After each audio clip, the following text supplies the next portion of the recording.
Trade possibility for the 49ers, Jermaine Johnson. I know I've mentioned him a couple times. Latest reports, though, are that the Jets are indeed shopping him, and they should be shopping people. They're 0-7. This is a solid guy, 2022 first-round pick. If you look at the measurables, off the charts in terms of explosion. We're talking 97th percentile 40-yard dash, 95th percentile 10-yard split. Funny enough, the 10-yard split, 1.55 matches Brock Purdy's, except as a 263-pound edge rusher. Now, Johnson had the Achilles injury in week 2 of 2024. That was 7 days after the 49ers and the Jets played in that season opener. He has returned, though, this year. He already has 12 pressures. I don't think his pass rushing is up to what it was in 2023 under Robert Saleh, but this could allow the 49ers to pick up Jermaine Johnson at a reasonable price, and that obviously is big for San Francisco. 2026 is when his contract expires after that season. They picked up his 5th-year option in New York, so the 49ers would get 2 years of team control at a reasonable price here. Johnson would be incentivized to perform in this 2025 stretch run so that he could earn a longer-term deal. So this is a big-time possibility for San Francisco, especially given the Robert Saleh familiarity. I want to talk about the other side of the ball, though, the 49ers run game. This is the biggest development of this 2025 season for San Francisco as far as the schematics go. They ran power 9 times in this past game against the Atlanta Falcons at 7.1 yards per carry. Now, let me illustrate how significant of a shift this is. The 49ers didn't run any power in weeks 1 to 3. They obviously weren't running the ball effectively. Entering the game against the Falcons, they were at only 3.1 yards per carry. Our biggest concern about the 49ers offense was how the heck do they get this run game going? Because they were passing more than any other team in the NFL. They had more QB injuries than any other team in the NFL. I mean, those two things are correlated. The more your quarterback drops back, the more exposed he is, the less game control that you have. The 49ers had built their empire here under Kyle Shanahan on being able to run the football. Teams were keying on the outside zone, and the 49ers perimeter blocking without Brandon Ayuk and without George Kittle for most of this season so far just was not up to what it had been when in any other year, really, but definitely not where it had been in 2023 when they were just exploding on the outside zone. So the league evolves, right? And you have to find your counter punch to the punches that the league decides to throw you. Maybe we can even use a baseball analogy now. We just saw Game 7 of the ALCS, not good for Seattle fans, but a pitcher to succeed long-term, especially against big league hitting, needs multiple pitches. Like, they're going to key in on your fastball regardless of how hard you throw. You could be throwing 104-mile-an-hour gas, but big league hitters are going to be able to time that up and hit it hard. You could be running the best outside zone blocking scheme that there is. You could have the best running back that there is in Christian McCaffrey. But if you're only running the outside zone and defenses are focusing all 11 men on the perimeter, he's going to get stuffed. I mean, we saw this happen weeks 1 through 6 for the 49ers when they're averaging only those 3 yards per carry. So you have to find your changeup. You don't have to run it all the time, but you have to run something different so it's in the defense's mind that could be coming, so they can't key in on the outside zone. The 49ers found the power run. San Francisco, weeks 1 through 5, they were going predominantly zone scheme blocking, 60% zone scheme. They're 56% since 2017 when Kyle Shanahan started as their head coach. The past 2 weeks, the 49ers have moved to 40% zone blocking, 60% gap scheme. And the most famous part of gap scheme blocking is power.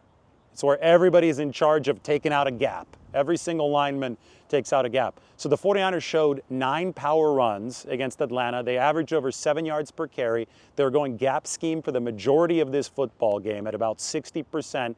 Do I think they're going to do it over and over the course of this season? No, but I think that they have that pitch now. They have shown the changeup, or you could call it a nasty slider, and now defenses have to think of it. And I think that this particular line is going to definitely be running more power than the 49ers have under Kyle Shanahan in the past, especially now that Jake Brendel, the center, has gotten hurt. Brendel's 299 pounds. He came out of UCLA as a ultra athletic interior offensive lineman.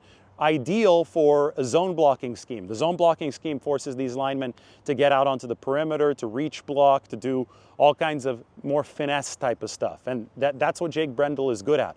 Gap scheme, power running requires muscle. And Matt Hennessy, who took over for Jake Brendel, he weighs 316.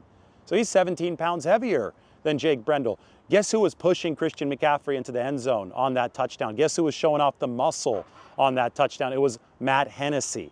So they've got a stronger center when it comes to physicality, somebody who's more suited to run gap scheme now. Brendel's going to be out for at least a couple weeks with a hamstring injury. I don't think, I mean, they obviously weren't planning on a Jake Brendel injury against the Falcons, but it happened at a time when they were focusing more on power running as their changeup. It just so happened to work out for San Francisco. They are better equipped right now than they've been probably at any time of the Kyle Shanahan era to be running more power football. Christian McCaffrey is ready for it. He played at Stanford. Guess what they ran at Stanford? Gap scheme, power. He knows how to run behind any type of line, outside zone or gap scheme. And that's good because the 49ers are going to be running a lot of both this year. I don't expect rushing explosions at the efficiency of what they delivered against the Atlanta Falcons on a week-by-week basis, but I expect the rushing game to be over 100 yards consistently. I expect it to be a bedrock for the 49ers pass game.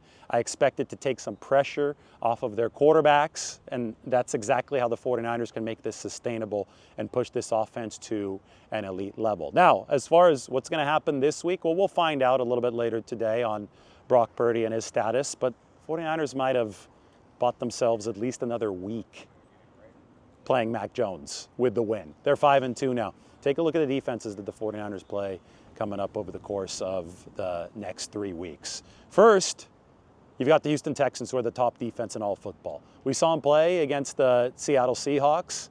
The offense is horrendous. C.J. Stroud, if you get past that offensive line, he's not going to look good. I think that's been established already this year, and that offensive line isn't very good for the Houston Texans. But that defense is excellent. DeMeco Ryans, we know it's a defensive-minded coach, the former 49ers coordinator. He has done a lot to make that unit the most efficient in the league. The week after that, the 49ers play the New York Giants, who are the number 26 defense and the very worst run defense in the entire NFL, number 32. So you go from the top to literally the worst run defense. Although the Texans, I think their pass defense is better than their run defense. So maybe there'll be some openings for the 49ers to run the football on Sunday.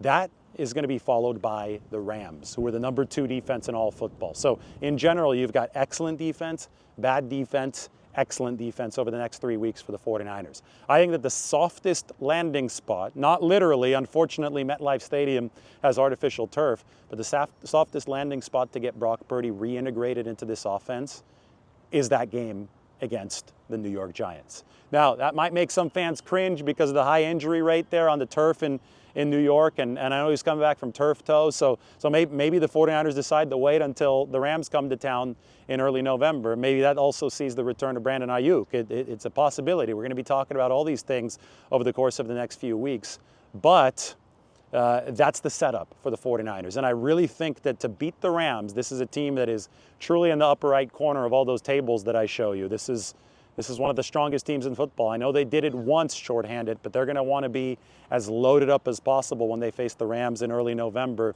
To beat the Rams, I think the 49ers are going to need to be bringing elite offense to the table. And Ricky Pearsall, probably back this week.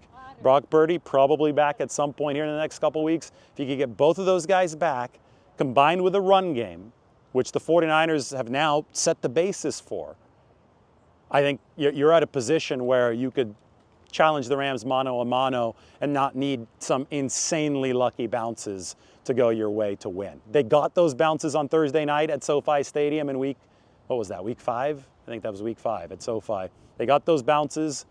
They can't count on those again. They've got to bring elite level offense to the table. And I think the run game that I talked about, the changeup that the 49ers added to their repertoire, plus the mobile quarterback in Brock Purdy when he comes back, plus more receivers like Pearsall and Ayuk, plus George Kittle getting into shape, That's how the 49ers are going to be able to make this work. Palace of Fine Arts is the location today here in San Francisco, built for the Pan-Pacific Exposition in the early 1900s. Essentially, the entire Marina District used to be architecture just like this, but they only made this part of it permanent. And hopefully it's permanent for actual permanence for a very, very long time. One of the most European sites in all of San Francisco. Feels like you're walking around Lake Como or something. The water's a little bit dirtier though. The ducks seem to be happy there. Those aren't the Oregon ducks. Those aren't the Diameter Lenores in the water. Those are geese. They're not ducks. I'm corrected by Lombardi herself here. She's the wildlife expert. Give us the rundown. Those are not ducks. They are Canadian geese and seagulls. What are Canadian geese doing in California? Probably trying to find a tax haven. I don't know. They're trying to find a tax haven from Canada. That's how you know it's bad. If you're in California looking for a tax haven, you're coming from a place that is stealing all your money. All right. See you guys.